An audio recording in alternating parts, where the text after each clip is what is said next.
ဒီနေ့နီးပါး virus အကြောင်းပြောကြရအောင်ဒါကကမ္ဘာကျန်းမာရေးအဖွဲ့အစည်းတွေတောင်ခေါင်းခဲနေရတဲ့ကူးစက်ရောဂါတစ်ခုပါသူ့ရဲ့ချိန်ချောက်မှုကတကယ်ကိုဘယ်လောက်ထိကြီးမားနေပြီလဲကဲဒီ virus ရဲ့အစပကားလဲဘယ်လောက်အန္တရာယ်များလဲပြီးတော့ကျွန်တော်တို့ဘယ်လိုကာကွယ်နိုင်မလဲဆိုတာကိုတစ်ချက်ချင်းစီကြည့်သွားကြရအောင်15ရာခိုင်နှုန်းဟုတ်ပါပဲမားဖတ်မိတာမဟုတ်ပါဘူးနီးပါး virus ကူးစက်ခံလက်ရပြီဆိုရင်သေဆုံးနိုင်ခြေကအဲ့ဒီလောက်အထိကိုမြင့်မားနေတာပါဒီလောက်ဆိုကမ္ဘာ့ကျန်းမာရေးအတိုင်းဝိုင်းကဘာကြောင့်ဒီ virus ကိုအရေးပေါ်အခြေအနေတစ်ခုလိုသတ်မှတ်ထားရတယ်လဲဆိုတာသဘောပေါက်လောက်ပါပြီတကယ်တော့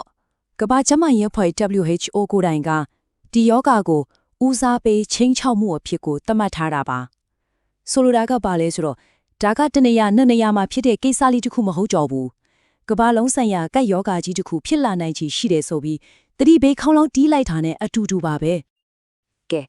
ဒီလောက်ထန်တန်များတဲ့ virus ကတကယ်တမ်းဘေကနေစလာတာလေသူ့ရဲ့မူလရင်းမြစ်ကိုတိတိကျကျနားလည်ထားမှာအကာအကွယ်ရတော့အဆင်ပြေပါလိကဲသူ့စက်မြစ်ကိုတစ်ချက်လောက်ချီရခံကြည့်ကြအောင်သူ့ရဲ့တဘာဝတရားထဲကလက်ခံကောင်ကတော့အခြားမဟုတ်ပါဘူးတိတိစာလင်းတို့တွေပါအထူးသဖြင့် Puropus မျိုးရင်းဝင်လင်းတို့တွေပေါ့ဒါပေမဲ့စိတ်ဝင်စားစရာကောင်းတာကဘာလဲဆိုတော့ဒီလင်းတို့တွေက virus ကိုတည်ထားပေမဲ့သူတို့ကိုယ်ရင်ကတော့ဒီယောဂကြောင့်ဘာမှမဖြစ်ဘူးဖျားနာတာမျိုးမရှိပါဘူးပြောရင်တော့ယောဂလက္ခဏာမပြဘဲ virus ကိုတည်ဆောင်သွားတဲ့ silent carriers တွေပေါ့ဒီမှာပဲယောဂဇလန်ရဲ့အစကိုတွေ့ရတော့တာပ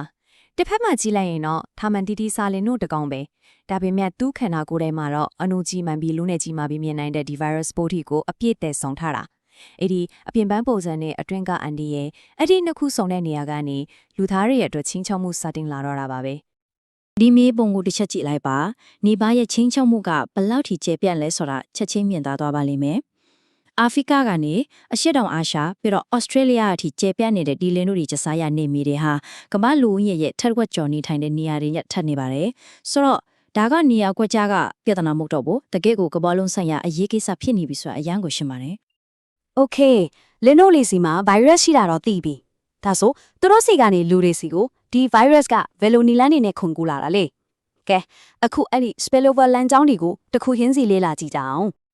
နီပါ virus ကတခါဖြတ်ပြီးပျောက်သွားတဲ့ယောဂမျိုးလုံးဝမဟုတ်ပါဘူး1939မှာမလေးရှားကနေစသွေးခဲ့တယ်အဲ့ဒီနောက်မှာတော့ဘင်္ဂလားဒေ့ရှ်နဲ့အိန္ဒိယလိုနိုင်ငံတွေမှာဆိုရင်နှစ်တိုင်းလိုလိုကိုပြန်ဖြစ်နေတာဒါကတိတ်တိတ်လေးနဲ့အမြဲတမ်းချောင်းနေတဲ့အန်တီတစ်ခုလိုပါပဲကူးဆက်တဲ့ပုံစံမှာလည်းကွာခြားချက်ရှိပါတယ်မလေးရှားမှာဖြစ်တုန်းကဆိုရင်လင်းနို့ကနေဝက်စီအရင်ကူးတယ်ပြီးမှဝက်ကနေတဆင်းလူစီကိုရောက်တာဒါပေမဲ့ဘင်္ဂလားဒေ့ရှ်နဲ့အိန္ဒိယမှာဖြစ်တဲ့ပုံစံကတော့ဂျားကန်တီရိဆန်မလို့တော့ဘူးလင်းနို့ရဲ့တွားရည်တို့ကျင်ငယ်တို့နဲ့ညစ်ညမ်းသွားတဲ့အစားအစာကနေလူကိုတိုက်ရိုက်ကူးနိုင်တယ်ပိုဆိုးတာကလူအချင်းချင်းတောင်ကူးဆက်နိုင်တာကိုတွေ့လာရတာပါပဲဒီကိုကားချက်လေးကဘင်္ဂလားဒေ့ရှ်မှာဖြစ်ပွားခဲ့တဲ့ထူးထူးခြားခြားကူးစက်မှုဇလန်တပုတ်ကိုဖော်ပြနေတာပါအဲ့ဒီမှာထိုင်းရည်ဆူဆောင်းတဲ့သူတွေအတွက်လင်းနို့တွေကအနှောင့်အယှက်တစ်ခုလို့ဖြစ်နေတာတဲ့ဘာလို့လဲဆိုတော့ညဘက်ထိုင်းရည်ခန်းထားတဲ့မြေအိုးထဲကိုလင်းနို့တွေကလာပြီးတောက်ကြလို့ပဲအဲ့တော့လင်းနို့ရဲ့အညစ်အကြေးတွေကအိုးအပြင်ဘက်မှာရောထိုင်းရည်ထဲမှာပါတွေ့ရလေးရှိရလို့ဆိုပါတယ်ဒီချက်ကနေပဲကူးစက်မှုကစတော့တာပါဒီတော့ဖြစ်သွားလဲဆိုတော့အဆင့်ဒီလာဒီလိုပါထမ်းရည်ဆိုတဲ့သူတွေကညဘက်မှာအိုးတွေကိုထမ်းပင်မှာချိတ်ထားတယ်အဲ့ဒီအချိန်မှာလင်းနို့တွေရောက်လာပြီးအိုးတွေကထမ်းရည်ကိုတောက်တယ်သူတို့ရဲ့သွားရည်လို့ကြင်ငယ်တို့နဲ့ထမ်းရည်ကညဉ့်ညံ့သွားရောအဲ့ဒီညဉ့်ညံ့နေတဲ့ထမ်းရည်အစိမ်းကိုပဲမနေ့ကျရင်ဈေးမှာရောင်းကြတာတောင်မထီပဲအောက်မိတဲ့သူတွေစီကိုယောဂကူးဆက်သွားတော့တာပါပဲ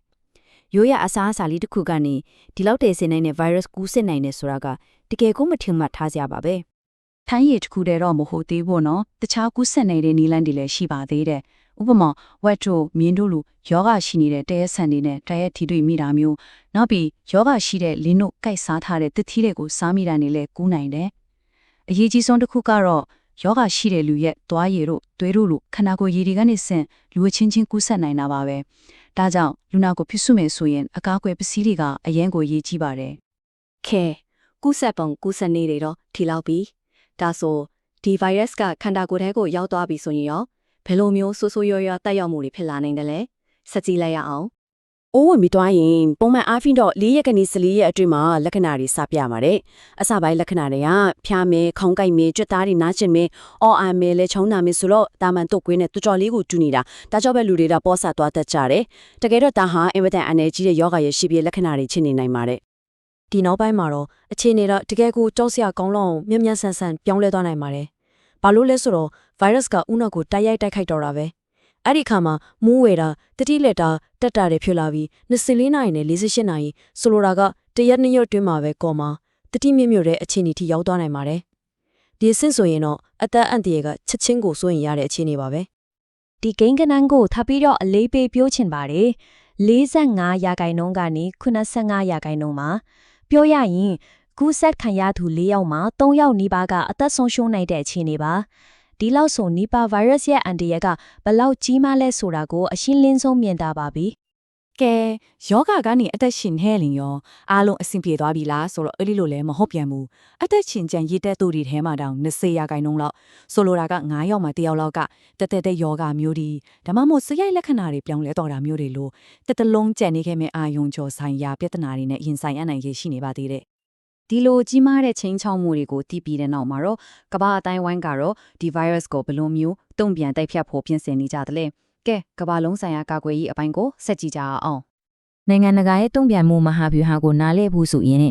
MCMS ဆိုတဲ့အသုံးအနှုန်းလေးကိုအရင်ထိထားဖို့လိုပါတယ် MCMS ဆိုတာကဆေးဘက်ဆိုင်ရာတံပြန်ကာကွယ်ရေးအစီအစဉ်တွေပေါ့ရိုးရိုးလေးပြောရရင်ကကျမ်းမာရေးချင်းချောင်းမှုတစ်ခုကိုတိုက်ဖြတ်ဖို့လိုအပ်တဲ့ကိရိယာတွေအားလုံးကိုစုပြီးခေါ်တာပါဥပမာယောဂရှာဖွေတဲ့နည်းစနစ်တွေကုသနည်းတွေပြီးတော့အရေးကြီးဆုံးဖြစ်တဲ့ကာကွယ်ဆေးတွေအဲ့ဒါတွေအားလုံးပါဝင်ပါတယ်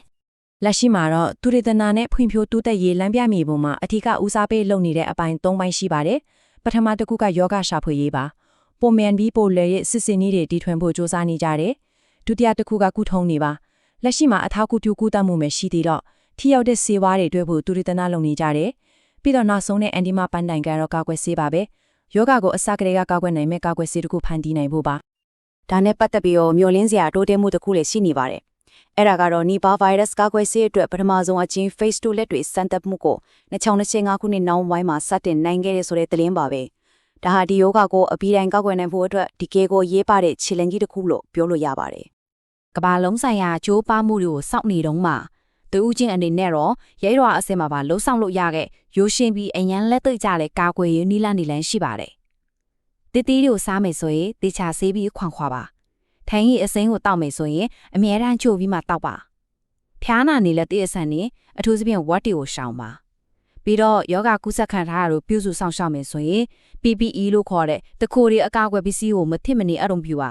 ။ဒီချက်လေးတွေကိုလိုင်းနိုင်ုံနဲ့တဲ့အန်ဒီကိုအများကြီးရှော့ချနိုင်မှာပါ။အဆုံးတန်အနေနဲ့စဉ်းစားစရာမြေခွန်းတစ်ခုထားခဲ့ခြင်းပါတယ်။ရာသီဥတုပြောင်းလဲမှုတွေငရေထုံးချမှုပုံစံပြောင်းလဲလာတာတွေကြောင့်လင်တို့တွေရဲ့နေထိုင်ချက်စားရနေရာတွေကလည်းပြောင်းလဲလာတယ်။ဒီတော့လူနဲ့တက်ဆန်တွေကြားထိတွေ့မှုကပိုပြီးတော့များလာနေပါတယ်။ဒီချိန်ဒီမှာနောက်တစ်ချိန်ဖြစ်လာမဲ့ spillover နောက်တစ်ချိန်ကူးစက်မှုအတွက်ကျွန်တော်တို့တကယ်ပဲစဉ်းသင့်ဖြစ်နေပြီလား။ဒါကတော့နီးပါ virus ကန်နေတဲ့ဆင့်ကျွန်တော်အားလုံးဆက်ပြီးစဉ်းစားရမယ့်တကယ်ကိုအရေးကြီးတဲ့မျိုးခွန်းတစ်ခုပါပဲ။